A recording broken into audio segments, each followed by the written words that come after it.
माझं सकाळी 10 वाजता हे आंदोलन सुरूच राहणार आहे आणि हे आंदोलन काही थांबत नाही। तुम्ही काळजी करू नका। मी असंच आंदोलन मी संपूर्ण माझ्या मराठा समाजामध्ये जागृती करणार। सगळ्यांना मी माझी भूमिका लक्षात येईल हे कशा पद्धतीने काय विषय आहे तो आणि मी समाजापर्यंत या माध्यमातून पोहोचत राहणार।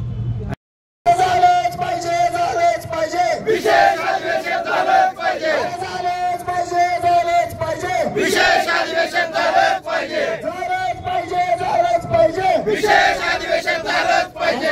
प्रश्नाप्रतीच्या आजपासून झालंच पाहिजे, झालंच पाहिजे। मोफत शिक्षण झालंच पाहिजे आणि झालंच पाहिजे, झालंच पाहिजे। मोफत शिक्षण झालंच पाहिजे, झालंच पाहिजे, झालंच पाहिजे। मोफत शिक्षण झालंच पाहिजे।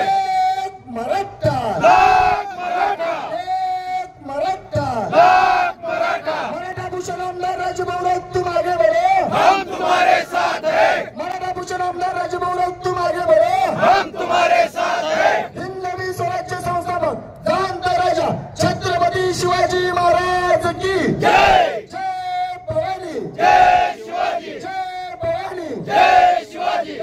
काल सकल मराठा समाजाच्या वतीने मुख्यमंत्री एकनाथ शिंदे यांना निवेदन देण्यात आलं। त्याच्यानंतर मुख्यमंत्री असतील किंवा उपमुख्यमंत्री असतील यांच्याशी तुमचा काही संपर्क झाला का फोनद्वारे?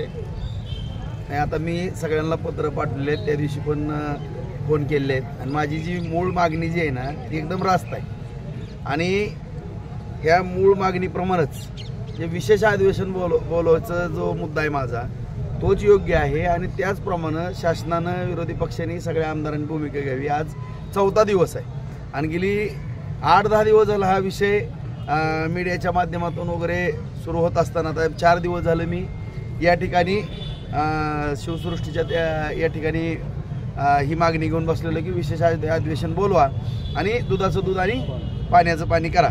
आता आपण सगळेजण पाहतोय, संपूर्ण माझा महाराष्ट्रातील तमाम मराठा बांधव या ठिकाणी पाहतोय, सगळी जनता पाहते आहे का? एक जण तर पुढे येत आहे का? आता एक आलं का कोण पुढं या ठिकाणी?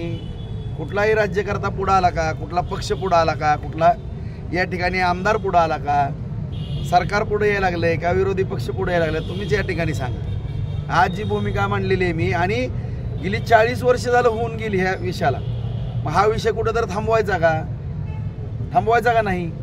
आणि जर हा विषय असाच सारखं सातत्यानं आता आली विधानसभा 20-25 दिवस राहिलेले आहेत, आता कधी आचारसंहिता लागन सांगता येत नाही आणि एकदा निवडणुका झाल्या परत संपलं, परत निवडणुका आले की परत आणखीन 1 वर्षभर राहिलं, परत आणखीन काही तर सुरू होईल। त्यापेक्षा हितच विषय हा संपवा अशी माझी मागणी।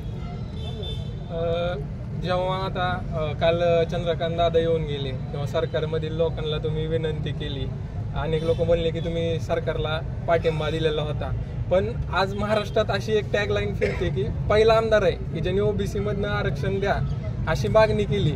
त्यावेळेस बाकीचे जे समाज आहेत किंवा लोक असतील त्यांचं म्हणणं काय आलं तुमच्यापाशी किंवा तुम्हाला येऊन भेटली लोक?